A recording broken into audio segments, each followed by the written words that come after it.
संभोग और भगवान बुद्ध। संभोग और भगवान बुद्ध के दृष्टिकोण पर चर्चा करना एक गहन और संवेदनशील विषय है। यह विषय बौद्ध धर्म और आध्यात्मिकता के मूलभूत सिद्धांतों से जुड़ा हुआ है, जो विशेष रूप से मानसिक और शारीरिक अनुशासन, संयम और ध्यान की प्रक्रियाओं पर आधारित है। इसके अलावा बौद्ध धर्म में कामुकता के प्रति दृष्टिकोण भी महत्वपूर्ण भूमिका निभाता है।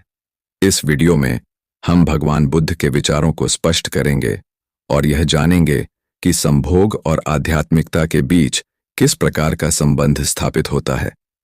हम इस वीडियो को 10 भाग में विभाजित करेंगे। सभी भाग अति महत्वपूर्ण होंगे, कोई भी भूलकर मिस मत करना। भाग 1, संभोग का बौद्ध परिप्रेक्ष्य।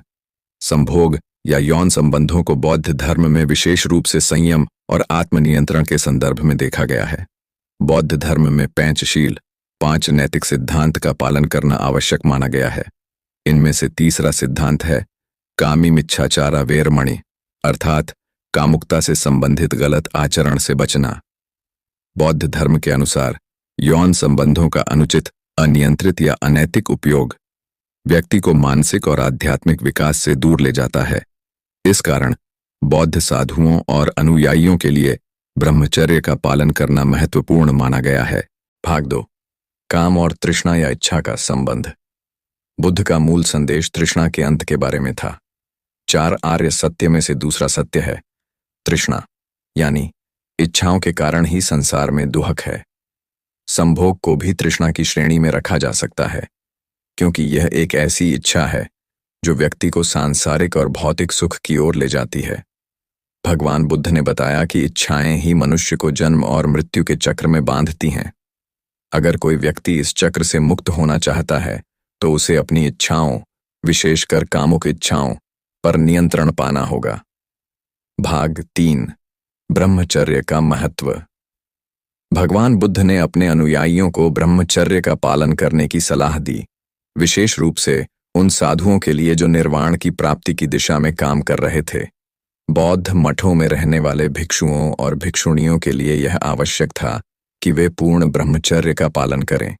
यह उनके ध्यान और साधना में महत्वपूर्ण था, क्योंकि शारीरिक इच्छाओं से मुक्त होना मानसिक और आध्यात्मिक शांति की प्राप्ति के लिए आवश्यक माना गया।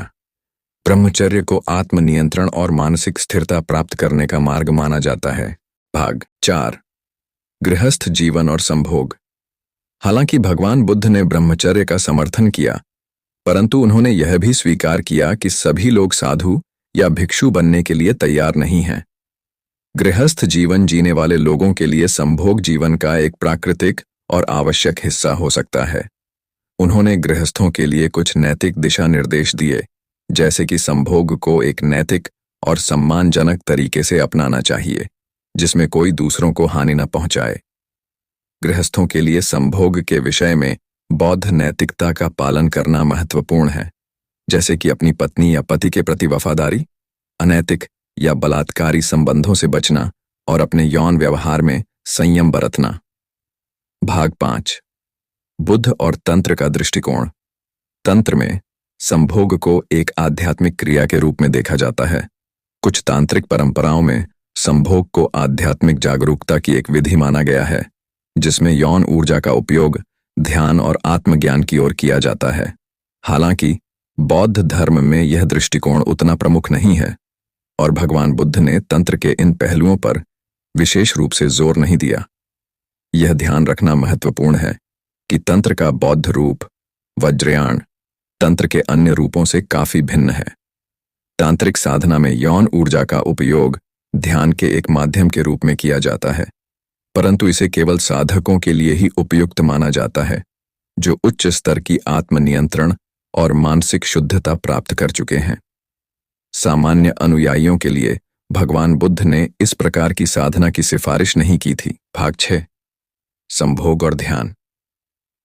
ध्यान बौद्ध धर्म का एक प्रमुख अंग है और इसके माध्यम से मन की शुद्धि और मानसिक संतुलन की प्राप्ति की जाती है। संभोग और ध्यान के बीच संबंध तब सामने आता है जब कोई व्यक्ति अपने यौन इच्छाओं को नियंत्रित करने की कोशिश करता है। ध्यान के माध्यम से व्यक्ति अपनी इंद्रियों और इच्छाओं पर नियंत्रण पा सकता है, जो संभोग के बारे में मानसिक संतुलन बनाए रखने में सहायक हो सकता है। भगवान बुद्ध ने कहा कि ध्यान की प्रक्रिया के माध्यम से व्यक्ति तृष्णाओं और वासनाओं से मुक्त हो सकता है।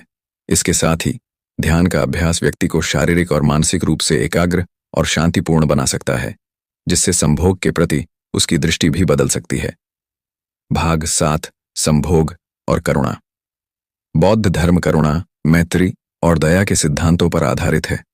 संभोग को अगर करुणा और पारस्परिक सम्मान के संदर्भ में देखा जाए तो यह एक स्वस्थ और सम्मानजनक क्रिया हो सकती है।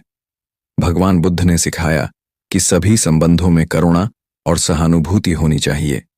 अगर संभोग का उद्देश्य केवल भौतिक सुख प्राप्त करना है तो यह व्यक्ति को मानसिक शांति और आध्यात्मिक उन्नति से दूर कर सकता है। परंतु अगर यह संबंध करुणा और प्रेम पर आधारित है तो यह व्यक्ति के जीवन में संतुलन और खुशी ला सकता है। भाग 8 संभोग से मुक्त होने का मार्ग। भगवान बुद्ध ने बताया कि संभोग और अन्य शारीरिक इच्छाओं से पूरी तरह मुक्त होना ही निर्वाण की प्राप्ति का मार्ग है। उन्होंने मध्य मार्ग की सिफारिश की, जिसमें अत्यधिक भोग और कठोर तपस्या दोनों से बचा जाता है। साधुओं और भिक्षुओं के लिए यह मार्ग संभोग से मुक्त होने और पूर्ण ब्रह्मचर्य का पालन करने पर आधारित है। उनके अनुसार जब व्यक्ति अपनी इच्छाओं और वासनाओं से मुक्त हो जाता है तभी वह सत्य, शांति और अंतिम ज्ञान की प्राप्ति कर सकता है। यह तृष्णाओं से मुक्त होने का मार्ग है जो व्यक्ति को जीवन और मृत्यु के चक्र से बाहर निकालता है। भाग 9 संभोग और आध्यात्मिकता का समन्वय। संभोग और आध्यात्मिकता को एक साथ समन्वित करने के लिए मानसिक संतुलन और आत्म जागरूकता की आवश्यकता होती है। भगवान बुद्ध ने यह सिखाया कि व्यक्ति को अपनी इंद्रियों पर नियंत्रण पाना चाहिए और अपने मन को शुद्ध करना चाहिए।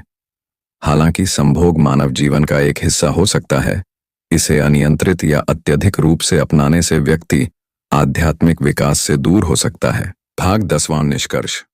संभोग और भगवान बुद्ध के दृष्टिकोण को समझना एक व्यापक और गहन अध्ययन का विषय है। संभोग के प्रति भगवान बुद्ध का दृष्टिकोण संयम, आत्मनियंत्रण और इच्छाओं से मुक्ति पर आधारित है। बौद्ध धर्म में संभोग को मानसिक और आध्यात्मिक विकास के लिए एक चुनौती के रूप में देखा जाता है, जिसे नियंत्रित और संतुलित करना आवश्यक है। भगवान बुद्ध ने यह सिखाया कि इच्छाओं और तृष्णाओं का अंत ही मानव जीवन के दुखों का अंत है। संभोग, जो एक कामुक इच्छा है, उसे भी इसी संदर्भ में देखा जाता है। इसीलिए संभोग का अनुशासन पूर्वक और नैतिक तरीके से प्रबंधन करना बौद्ध धर्म में महत्वपूर्ण माना गया है, विशेषकर उन लोगों के लिए जो आध्यात्मिक मार्ग पर अग्रसर हैं।